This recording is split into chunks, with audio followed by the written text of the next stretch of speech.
Dalam hidup ini kita sering terpancing untuk menceritakan segalanya, tentang siapa yang menyakiti kita, tentang kegagalan yang membuat kita lelah, tentang orang-orang yang tidak pernah mengerti kita. Kita merasa perlu didengar. Kita merasa bahwa dengan menceritakan semuanya luka kita akan sembuh. Tapi hari ini, izinkan aku mengajakmu melihat dari sudut pandang yang berbeda.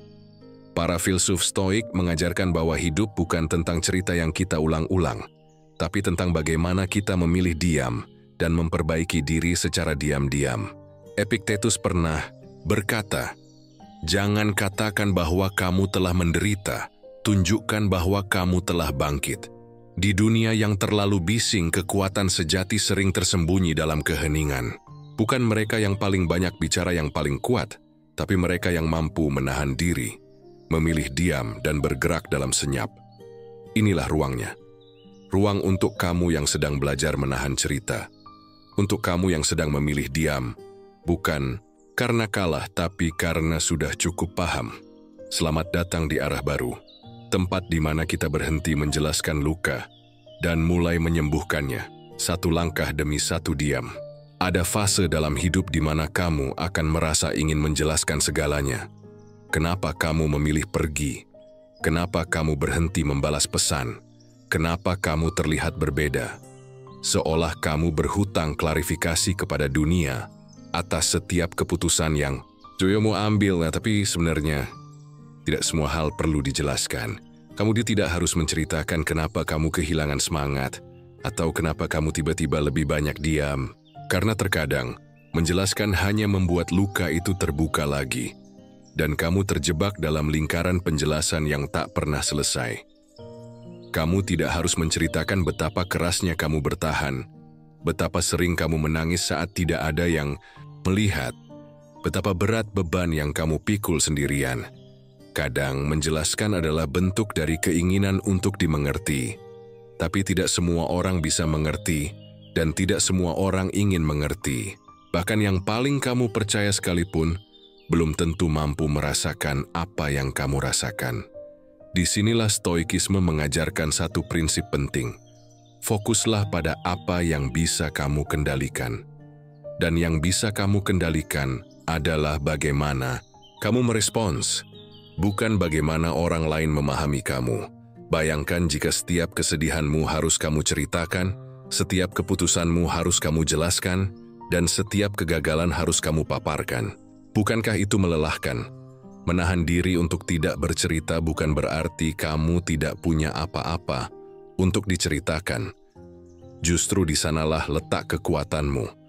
Kamu sedang belajar mengalihkan energi dari menjelaskan menjadi memahami. Dari mencari pengakuan menjadi menerima diri. Dan yang paling penting, kamu sedang membiarkan dirimu tumbuh dalam diam. Tanpa validasi, tanpa sorotan, tanpa tepuk tangan. Karena kamu tahu, prosesmu adalah milikmu. Dan tidak semua hal yang suci dalam hidup ini harus diumbar ke hadapan dunia. Terkadang diam itu bukan bentuk kelemahan. Diam itu pernyataan bahwa kamu tidak butuh semua orang tahu. Karena kamu tahu betul siapa dirimu dan kemana arah yang ingin kamu tuju. Mereka yang tumbuh dalam diam adalah mereka yang benar-benar kuat. Karena mereka tak sibuk membuktikan, mereka sibuk berjalan. Dan mungkin inilah saatnya kamu berhenti menjelaskan. Bukan karena kamu menyerah, tapi karena kamu sudah cukup dewasa untuk menyimpan sebagian ceritamu hanya untuk dirimu sendiri. Kita sering berpikir bahwa dengan menceritakan luka kita, rasa sakit itu akan perlahan menghilang. Bahwa dengan membagikan cerita, beban itu akan terasa lebih ringan. Dan kadang, memang benar, ada momen di mana didengar itu menyembuhkan. Tapi, jika kita jujur pada diri sendiri, berapa kali kita mengulang cerita yang sama, dengan luka yang sama, kepada orang yang berbeda. Dan setelah semua itu, apakah kita sungguh sembuh? Ataukah sebenarnya kita hanya menggali lubang yang lebih dalam, luka yang terus diceritakan ulang, bukan sembuh, tapi membusuk.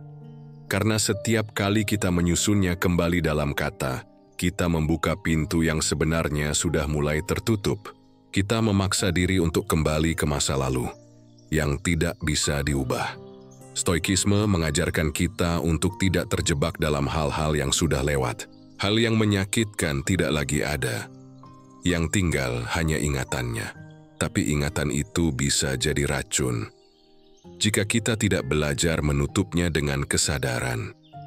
Bayangkan seseorang yang setiap harinya mengulang cerita pengkhianatan tentang Purnima Pradati menyarisinya. Awalnya semua mungkin dia mencari kelegaan, tapi lama-lama cerita itu menjadi identitas. Dia menjadi tokoh korban dalam kisahnya sendiri. Lalu cerita itu tumbuh menjadi dinding. Setiap orang yang mendekat dibandingkan dengan masa lalu. Setiap kesempatan baru dibayangi oleh ketakutan lama. Sampai kapan? Sampai kita sadar bahwa diam bukan berarti kalah, bahwa melepaskan cerita lama bukan berarti kita menyangkal luka, tapi kita memilih untuk tidak lagi membiarkannya mengendalikan arah hidup kita. Kadang kita tidak butuh orang baru untuk mendengarkan cerita lama.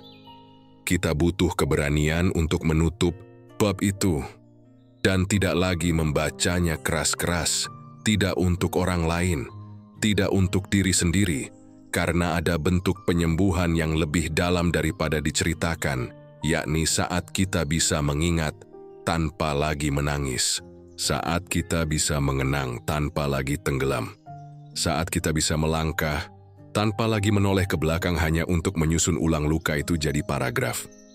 Berhentilah mengulang cerita yang sama. Kamu tidak sedang menyembuhkan, kamu hanya sedang membuat luka itu tetap hidup, dan kamu pantas sembuh. Tapi untuk itu, kamu harus mulai memilih, tetap bercerita, atau benar-benar berjalan.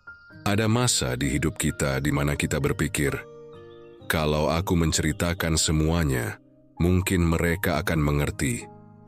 Kita berharap dunia bisa memahami luka yang kita alami, berempati pada setiap perjuangan yang kita hadapi. Kita ingin dipahami, diakui, didengar, tapi kenyataannya, dunia tidak selalu peduli.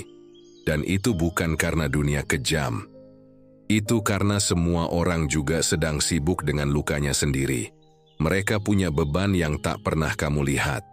Mereka punya kekhawatiran yang tak pernah mereka ceritakan. Dan dalam keheningan mereka, sama seperti kamu, mereka juga sedang mencari tempat untuk bernapas. Kita sering merasa kecewa saat orang tidak merespons seperti yang kita harapkan. Kita merasa diabaikan, diacuhkan. Tapi yang sebenarnya terjadi bukan karena mereka tidak peduli, melainkan karena mereka tak mampu memberi ruang yang kamu minta. Disinilah filosofi Stoik menjadi penerang. Epictetus mengajarkan, jika kamu mengharapkan orang lain untuk memahami segalanya tentangmu, kamu akan hidup dalam kekecewaan yang tak ada habisnya. Karena pemahaman yang kamu cari tidak datang dari luar. Ia tumbuh dari dalam. Dunia ini bukan panggung untuk kita terus menjelaskan siapa kita. Dan hidup bukanlah sebuah pertunjukan, di mana kita butuh tepuk tangan setiap kali kita terluka. Kadang, justru yang paling kuat adalah mereka yang mampu memeluk kesedihannya sendiri, tanpa mengundang penonton. Ini bukan soal menutup diri, tapi soal memilih siapa yang benar-benar layak menerima bagian terdalam dari cerita kita. Bukan untuk mendapatkan simpati, tapi untuk menjaga nilai dari pengalaman yang kita alami. Karena saat kamu berhenti berharap dunia akan mengerti, kamu akan berhenti kecewa. Dan saat kamu berhenti kecewa, kamu akan mulai menerima bahwa hidup ini memang tidak selalu tentang didengar, tapi tentang berjalan, meskipun dalam senyap. Kamu tidak harus terus menjelaskan dirimu. Tidak semua akan paham, dan itu tidak apa-apa. Yang penting adalah kamu memahami dirimu sendiri. Dan dari pemahaman itulah, kamu belajar untuk berdiri, bukan untuk dipuji, tapi karena kamu tahu bahwa kamu layak melanjutkan hidupmu tanpa harus ditonton. Cerita hidupmu adalah milikmu, penuh warna, penuh luka, penuh makna. Dan karena itu ia bukan sesuatu yang bisa atau harus dibagikan ke sembarang orang. Ia bukan konsumsi publik, bukan hiburan gratis, bukan bahan gosip. Ia adalah aset yang seharusnya dijaga. Di era di mana semua orang berlomba bercerita, menyebarkan isi hati ke media sosial, menjadikan kehidupan pribadi sebagai tontonan, kita mulai lupa bahwa tidak semua hal harus diketahui orang. Kita terbiasa berpikir bahwa keterbukaan adalah bentuk keberanian, bahwa menceritakan semua yang kita alami adalah tanda ketulusan. Tapi seringkali kita salah mengerti antara jujur dan terbuka, dengan impulsif dan tidak bijak. Ada hal-hal yang menjadi pondasi ketenangan batin kita justru karena tidak diumbar. Ada momen yang terasa suci karena hanya kita yang menyimpannya dalam hati. Dan ketika kita mulai membagikan semuanya keluar, tanpa filter, tanpa pertimbangan, kita justru mengikis kekuatan dari pengalaman itu sendiri. Stoikisme mengajarkan kendali diri, bahwa kita tidak harus mengumbar perasaan untuk bisa merasa, bahwa kebijaksanaan kadang terletak pada apa yang kita pilih untuk tidak dikatakan. Marcus Aurelius berkata, "Apa yang tidak perlu dikatakan, jangan dikatakan." Dan bukan karena kita takut untuk jujur, tapi karena kita menghargai nilai dari hal-hal yang kita alami. Cerita pribadimu adalah perjalanan panjang yang membentuk siapa dirimu hari ini. Ia bukan barang dagangan yang bisa dipertontonkan untuk likes dan komentar. Ia bukan sesuatu yang harus selalu dijelaskan, apalagi kepada orang-orang yang tidak peduli, yang hanya datang untuk tahu, bukan untuk memahami. Kamu tidak berhutang cerita pada siapapun, dan kamu tidak salah jika memilih diam. Justru dalam diam, itu kamu menunjukkan bahwa kamu punya batas, punya kehormatan terhadap apa yang sudah kamu lalui. Karena yang benar-benar mengerti kamu, tidak butuh kamu menceritakan semuanya. Dan yang hanya ingin tahu demi kepo semata, tidak layak kamu beri akses terhadap bagian terdalam dari hidupmu. Jaga ceritamu seperti kamu menjaga harta, bagikan hanya pada mereka yang benar-benar layak. Dan selebihnya, biarkan tetap menjadi bagian yang utuh dalam dirimu sendiri. Ada anggapan bahwa jika kita diam berarti kita kalah. Jika kita tidak menjawab berarti kita takut. Jika kita tidak menjelaskan berarti kita lemah. Padahal, tidak semua yang memilih diam itu kalah. Bahkan seringkali diam justru adalah bentuk kekuatan paling tenang yang seseorang miliki. Dalam dunia yang bising, di mana semua orang ingin berbicara lebih dulu, di mana komentar lebih cepat datang daripada pemahaman, kemampuan untuk menahan diri dan memilih diam adalah seni yang hanya bisa dilakukan oleh mereka yang benar-benar dewasa. Diam bukan berarti kamu tidak punya pembelaan, bukan berarti kamu tidak bisa menjelaskan apa yang sebenarnya terjadi. Tapi kamu tahu, tidak semua harus dijelaskan, dan tidak semua orang pantas mendapatkan penjelasan darimu. Dalam stoikisme, diam adalah bentuk kendali diri yang paling nyata. Epictetus berkata, "Kita memiliki 2 telinga dan 1 mulut, agar kita lebih banyak mendengar daripada berbicara. Dan lebih dari itu, agar kita bisa mengolah sebelum bereaksi."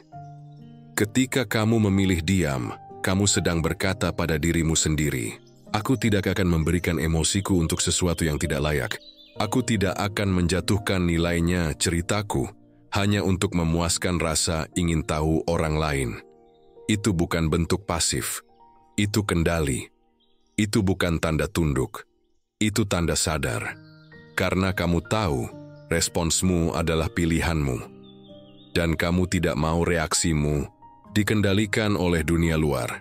Diam juga memberi ruang untuk berpikir, untuk merenung, untuk menyembuhkan. Kadang yang kamu butuh bukan tempat untuk bicara, tapi waktu untuk benar-benar merasakan dan memahami, tanpa harus memaparkannya pada siapapun.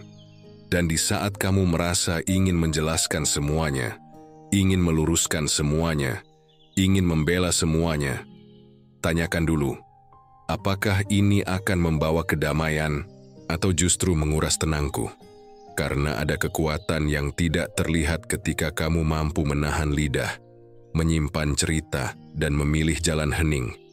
Bukan karena tidak mampu berbicara, tapi karena kamu tahu, kamu tidak harus, kamu tidak sedang kalah, kamu sedang berlatih kendali. Dan orang yang mampu mengendalikan dirinya selalu lebih unggul daripada mereka yang hanya sibuk membuktikan. Ada dorongan alami dalam diri manusia untuk membela diri.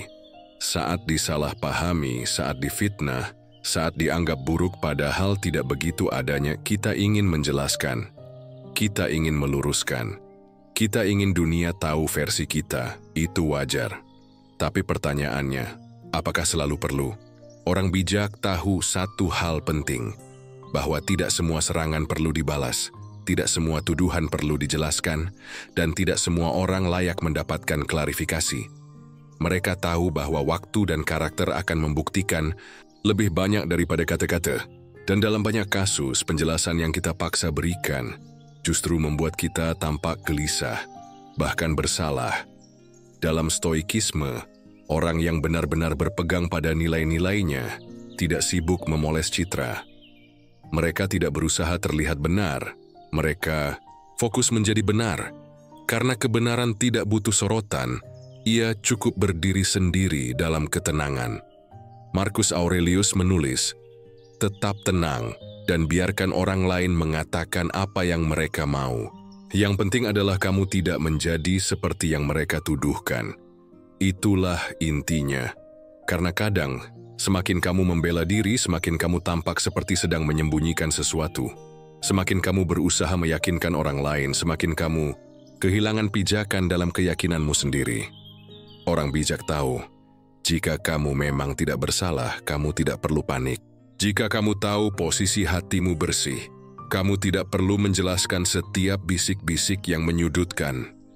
Justru dengan tenang, kamu sedang memberi ruang untuk kebenaran menampakkan dirinya sendiri. Tanpa kamu paksakan, tanpa kamu desakkan. Karena waktu selalu berpihak pada ketulusan. Orang yang sibuk membela diri, terkadang terjebak dalam permainan yang tidak perlu. Menjelaskan kepada mereka yang sebenarnya tidak mau mendengar. Membuka diri kepada mereka yang hanya ingin mencari celah. Dan kamu tidak harus ikut permainan itu. Kamu bisa memilih diam, bukan karena tidak bisa berbicara, tapi karena kamu tahu bahwa pembelaan terbaik bukan datang dari mulutmu, tapi dari caramu menjalani hidupmu. Karakter yang konsisten, hidup yang jujur, dan hati yang tenang, itu lebih kuat dari 1000 kata pembelaan. Jadi, tenanglah. Kamu tidak perlu sibuk meyakinkan dunia. Orang bijak tidak hidup untuk membuktikan, mereka hidup untuk menjadi. Kita punya kebiasaan yang sulit dikendalikan. Mengulang cerita demi cerita tentang apa yang sudah terjadi. Tentang siapa yang menyakiti, tentang momen yang menghancurkan, tentang keputusan yang salah, dan tentang andai-andai yang tak pernah jadi. Nyata, seolah dengan terus membicarakannya, masa lalu itu bisa berubah bentuk. Seolah dengan menceritakannya berkali-kali, kita bisa memperbaiki yang sudah lewat.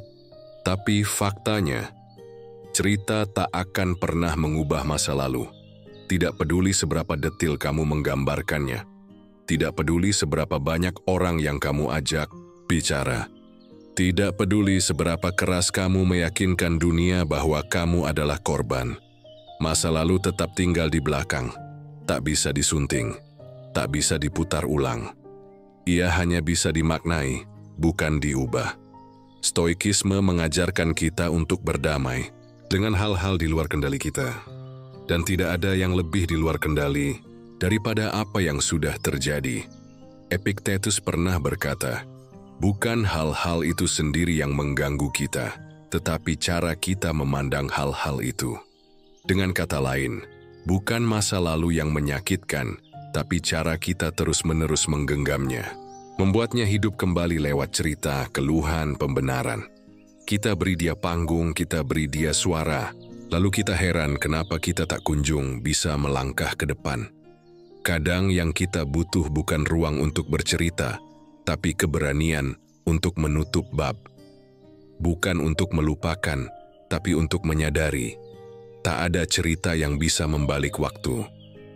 Membahas luka lama tidak akan memperbaiki apa yang sudah rusak. Menceritakan penyesalan tidak akan menghapus keputusan yang pernah salah.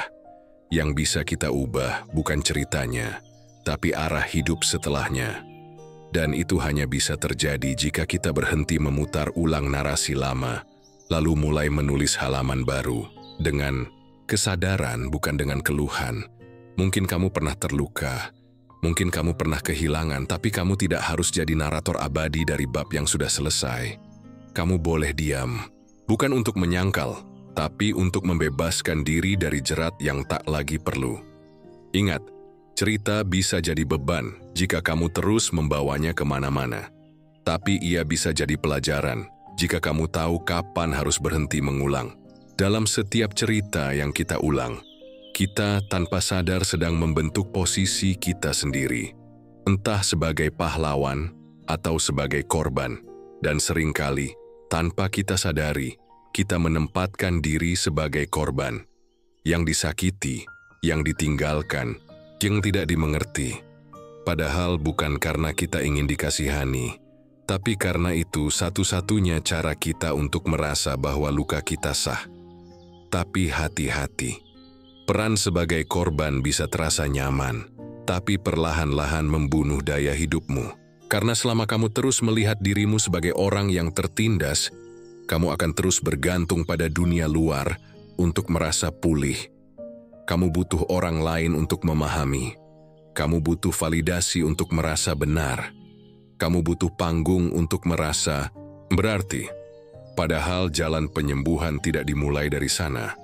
Ia dimulai ketika kamu sadar bahwa kamu tidak harus menjadi korban selamanya. Filosofi Stoik menekankan satu hal, bahwa manusia bukan hasil dari apa yang menimpanya, tapi dari bagaimana ia meresponsnya. Homo Epictetus mengatakan, bukan hal-hal yang terjadi yang membuatmu menderita, tetapi pandanganmu terhadap hal-hal itu.